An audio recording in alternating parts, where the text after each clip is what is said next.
मेरे प्रिय स्टूडेंट, नमस्कार। तो आज हम 2025 संगीत गायन का पेपर हुआ है, उसके आंसर बताने जा रहे हैं। तो ये आप देख सकते हैं, ये संगीत गायन का पेपर है और इसमें 20 बहुविकल्पीय प्रश्न हैं। इसमें खंड आ OMR शीट पर करना है और खंड बा में 50 अंक के वर्णनात्मक प्रश्न हैं। खंड बा में सभी प्रश्नों के उत्तर एक साथ करने हैं। प्रथम प्रश्न से आरंभ कीजिए, अंतिम प्रश्न तक करते जाइए। जो प्रश्न ना आता है उसमें समय नष्ट ना कीजिए। तो ये इसमें लिखा है। तो हम देख लेते हैं खंड आ। तो खंड आ का जो पहला प्रश्न है, राग विहाग किस थाट का राग है? तो ये बिलावल थाट का राग है। दूसरा प्रश्न है, राग भैरवी का संवादी स्वर कौन सा है? तो इसका है धा। तीसरा प्रश्न है, राग भैरवी में कितने कोमल स्वर होते हैं? तो राग भैरवी में कोमल स्वर पूछे हैं तो ये 4। चौथा प्रश्न है, निम्नलिखित में से 8 मात्रा की ताल कौन सी होती है? तो ये है बी कहरवा। पांचवा है, तबले पर कौन सी ताल बजाई जाती है? तो ये एक ताल भी बजाई जाती है। तीव्र स्वर कितने होते हैं? तो तीव्र स्वर माँ एक ही होता है। राग देश का वादी स्वर क्या है? तो रे। राग विहाग का गायन समय क्या है? तो ये रात्रि का प्रथम पहर। राग भैरवी की जाति क्या है? तो ये 9वां प्रश्न है, संपूर्ण संपूर्ण। 10वां है, राग भैरव और कॉफी में कितने स्वर वर्जित हैं? तो ये 2 स्वर वर्जित हैं। 11वां है, तानसेन का असली नाम क्या था? तो तन्ना मिश्र। 12वां है, राग भैरव में कौन सी कोमल स्वर लगते हैं? तो रे और धा। एक ताल में कितनी मात्राएं होती हैं?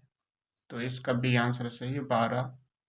दादरा ताल में कितने विभाग होते हैं? तो इसमें 2 विभाग होते हैं। संगीत में कितने थाट का प्रयोग किया जाता है? तो संगीत में 10 थाट का प्रयोग किया जाता है। 16वां है, दादरा गायन में कौन सी ताल बजाई जाती है? तो दादरा।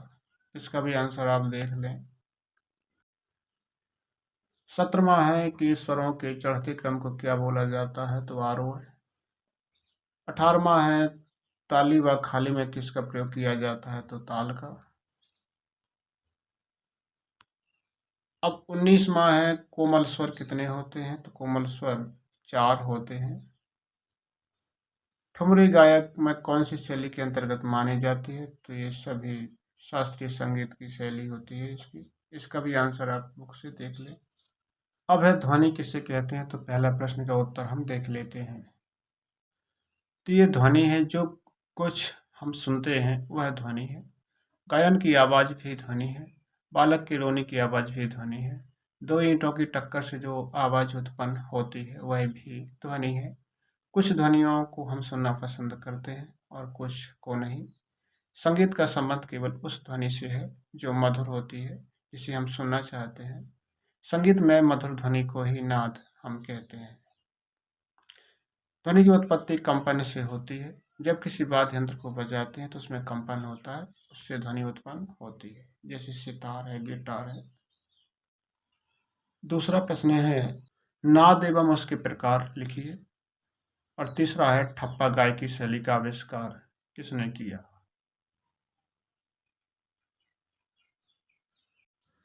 तो यह नाद किसे कहते हैं? तो जो नियमित और स्थिर आंदोलन की संख्या वाली मधुर ध्वनि होती है उसे हम नाद कहते हैं। अब नाद के जो प्रकार हैं तो वो हैं 3 प्रकार या विशेषताएं। नाद का छोटा या बड़ा होना, नाद की ऊंचाई व निचाई, नाद की जाति एवं गुण। ये हमारी प्लेलिस्ट पे पड़ा हुआ है, वहां से इसका आंसर देख लें। तीसरा है, ठप्पा गायकी शैली का आविष्कार किसने किया? तो इसका आंसर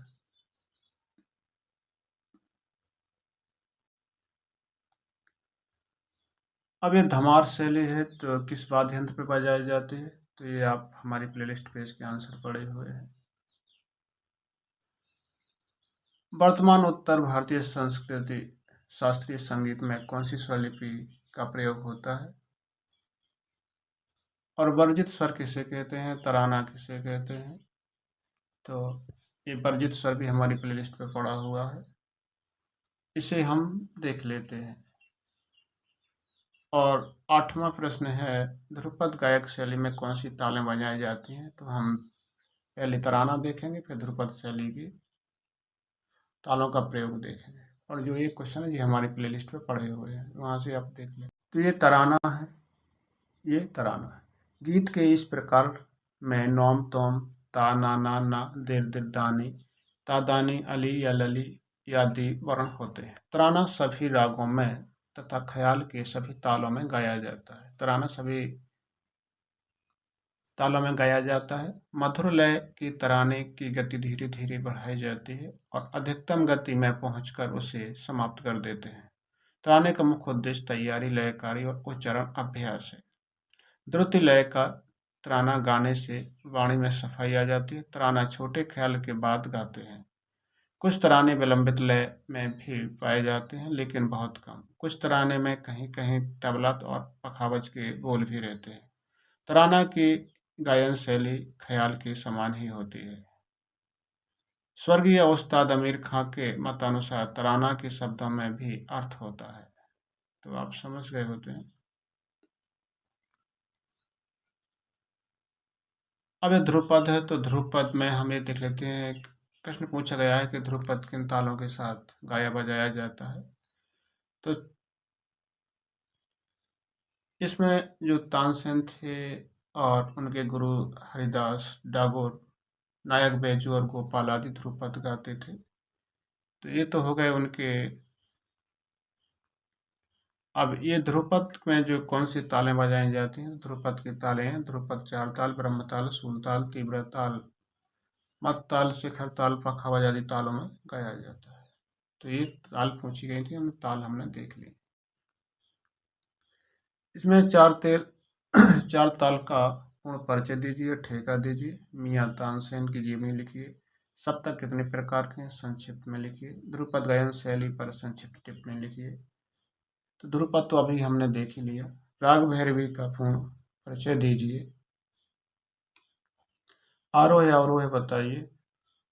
तो अपने पाठ्यक्रम से किसी एक राग के लक्षण लिखिए। थाट परिचय 10 थाटों के नाम लिखिए। भात खंडे का जन्म कब और कहाँ हुआ था, इसके जीवन परिचय पर संक्षिप्त टिप्पणी डालिए। बाकी सभी प्रश्न हमारी प्लेलिस्ट पे है, ये इस प्रश्न को हम देख लेते हैं। ये ध्रुपद है, पूरा आप देख सकते हैं।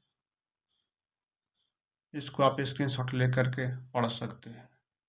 तो ध्रुपद के बारे में जो पूछा गया था वो इसका आंसर ये है। ये वर्ज्य स्वर का आंसर है। वर्जित स्वर कितने हैं? ये वर्जित स्वर आप देख लेते हैं। ये राग वाले प्रश्न का आंसर है, तो इसका भी आप स्क्रीनशॉट ले करके आप देख सकते हैं।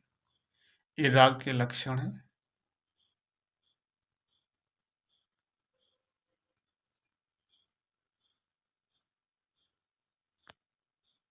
ये राग हो गया।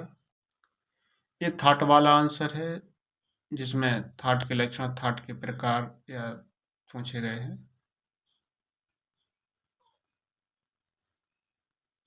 ये जो थाटों की संख्या है ये पूछी गई है, ये थाट की संख्या है।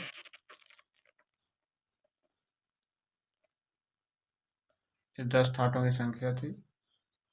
ये विष्णु नारायण भातखंडे का जीवन परिचय है। तो जो इनका जन्म था 10 अगस्त सन 1860 को बम्बई प्रांत के बाल किशोर नाम के स्थान पर हुआ था, श्री कृष्ण जन्माष्टमी के दिन। उन्हें अपने पिता से, जिन्हें संगीत से अथाह प्रेम था, संगीत सीखने की प्रेरणा मिली थी, अतः ये स्कूली शिक्षा के साथ साथ संगीत शिक्षा भी ग्रहण करते रहे। उन्होंने सितार, गायन और बांसुरी की शिक्षा प्राप्त की और तीनों का बहुत अच्छा अभ्यास किया। सेठ वल्लभ दास से सितार और गुरु राव बुआ बेलबातकर जयपुर के, अहमद अली खां ग्वालियर के पंडित एकनाथ रामपुर के कस्बे अली खां आदि व्यक्तियों से गायन सीखा। सन 1883 में बीए और 1860 में एलएलबी की परीक्षा उत्तीर्ण की।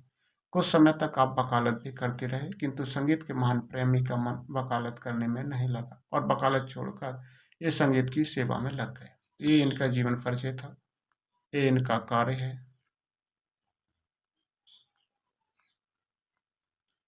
तो ये हमने इनका पूरा जीवन परिचय आपको बता दिया।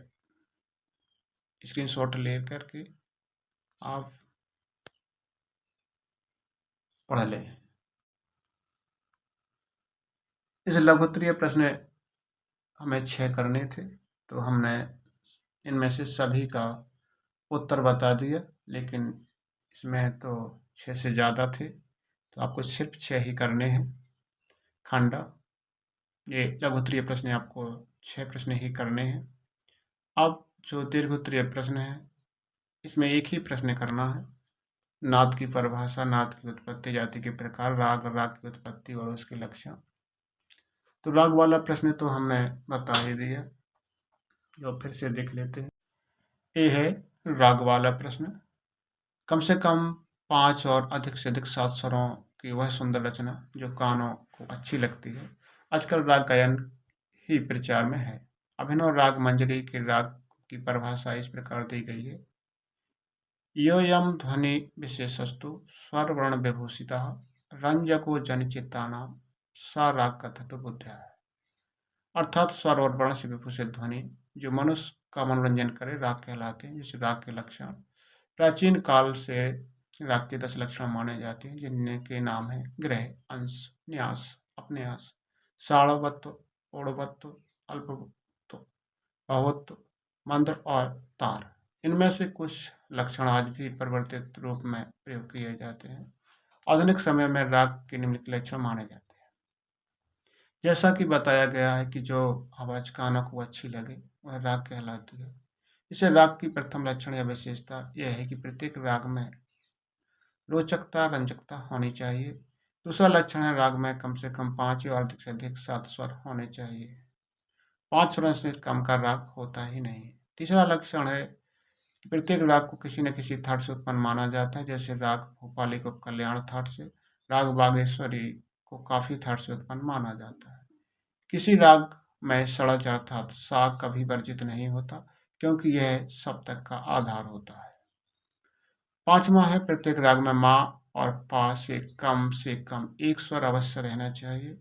दोनों स्वर एक साथ वर्जित नहीं होते। अगर किसी राग में पा के साथ शुद्ध मा भी वर्जित है तो उसे तीव्र मा अवश्य रहता है। भोपाली राग में मा वर्जित है तथा मालकुश में पा, किंतु कोई राग ऐसा नहीं है जिसमें मा और पा दोनों एक साथ वर्जित पाए जाते हैं। प्रत्येक राग में आरोह, अवरोह, वादी, संवादी, पकड़, समय आदि आवश्यक होते हैं। 7वां है कि राग में किसी स्वर और का दोनों रूप एक साथ एक स्वर के बाद नहीं प्रयोग किया जाता। उदाहरणतः हम देख लेते हैं, कोमल रे और शुद्ध रे अथवा कोमल गा और शुद्ध गा दोनों किसी राग में एक साथ नहीं आने चाहिए। यह अवश्य है कि संभव है कि आरोह में शुद्ध का प्रयोग किया जाता है और अवरोह में कोमल, जैसे खमाज राग, आरोह में शुद्ध नी और अवरोह में कोमल नी का प्रयोग किया जाता है। अब ये जो 17वां क्वेश्चन राग हमने देख लिया, और जो नाद है, नाद भी हाँ हमारी प्लेलिस्ट पे पड़ा हुआ है नाद क्लियरली। 19वां जो हमारी प्लेलिस्ट पे ये सभी पड़े हुए हैं। संगीत का अभ्यास कब करना चाहिए, अभ्यास करते समय में किन किन बातों का ध्यान रखना चाहिए, इस पर अपने विचार व्यक्त करें। इसमें तो पूरा संगीत का टोटल लिखना है कि कब हमें अभ्यास करना चाहिए, क्या क्या रखना चाहिए, संगीत को कैसे गाना चाहिए, कैसे तुम्हारे विचार हैं, इस तरीके से इसमें एक ही करना था, हमने आपको सभी बता दिए। तो ये थॉट वाला प्रश्न है जो लॉन्ग क्वेश्चन में भी आया है, शॉर्ट में भी आया है। तो इसको आप यहाँ से देख सकते हैं कि सप्तक के 12 स्वरों में से 7 क्रमानुसार स्वरों को या उस समुदाय को हम थाट कहते हैं जिससे उत्पन्न होते हैं।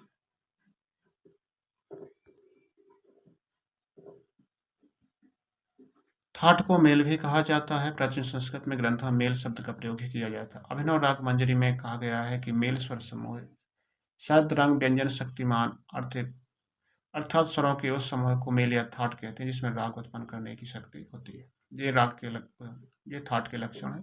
प्रत्येक थाट में अधिक से अधिक और कम से कम 7 स्वर होना चाहिए। इसका कारण यह है कि थाट संपूर्ण 7 स्वरों वाला नहीं होता है। किस प्रकार से उसे संपूर्ण रागों की उत्पत्ति मानी जाएगी? थाट संपूर्ण होने के साथ-साथ उसके स्वर स्वाभाविक क्रम में होने चाहिए।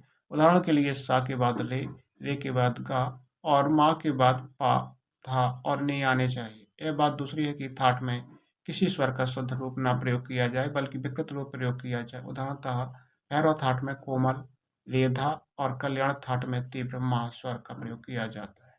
तीसरा है किसी थाट में आरोह और अवरोह दोनों का होना आवश्यक नहीं है क्योंकि प्रत्येक थाट में आरोह और अवरोह में कोई अंतर नहीं होता। केवल आरोह या अवरोह देखने से ही ज्ञात हो जाता है कि वह कौन सा थाट है। थाट गाया बजाया नहीं जाता है। इसमें वादी संवादी पकड़ अल्प तान आदि की आवश्यकता नहीं होती। थाट में केवल राग उत्पन्न करने की क्षमता होती है, उसे कभी गाया बजाया नहीं जाता है। इसमें मधुरता आवश्यक नहीं होती है। अब ये थाटों की संख्या हिंदुस्तानी संगीत पद्धति में आजकल 10 थाट ही माने जाते हैं। इन थाटों में समस्त राग उत्पन्न माने गए हैं। आधुनिक काल में स्वर्गीय विष्णु नारायण भातखंडे की थाट पद्धति का प्रचार करने के लिए कल्पना और थाटों की संख्या 10 माना जाता है। थाटों के नाम और स्वर इस प्रकार हैं। बेलावाल थाट प्रत्येक स्वर शुद्ध होता है। कल्याण थाट केवल मातीव्र और अन्य स्वर शुद्ध होते हैं। खमाज में नी, कोमल और अन्य स्वर शुद्ध होते हैं। असावरी में गा, धा, नी, कोमल और शेष स्वर शुद्ध होते हैं। काफी गा और नी कोमल होते हैं, शेष स्वर शुद्ध होते हैं। भैरवी में रे, गा, धा, नी कोमल होते हैं और शेष स्वर शुद्ध होते हैं। भैरव में रे और धा कोमल होते हैं और शेष स्वर शुद्ध होते हैं। मारवा रे कोमल, मध्य तीव्र और शेष स्वर शुद्ध होते हैं। पूर्वी में रे और धा कोमल, मा तीव्र और शेष स्वर शुद्ध होते हैं। और दसवां है रे, गा, धा कोमल, मा तीव्र और शेष स्वर शुद्ध होते हैं। इन दोनों से थाटों को याद किया जा सकता है। ये संगीत है, आप स्क्रीनशॉट लेकर के इसे पढ़ सकते हैं। संगीत का महत्व, संगीत के बारे में पूरी जानकारी। ये संगीत की पद्धतियाँ हैं, संगीत का इतिहास है, ये संगीत की व्युत्पत्ति है और ये संगीत के बारे में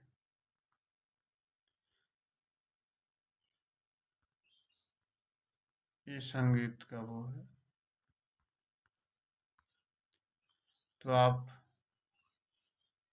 ये संगीत की शैलियाँ हैं। ये संगीत सुनने के जो लाभ यानी संगीत का महत्व है,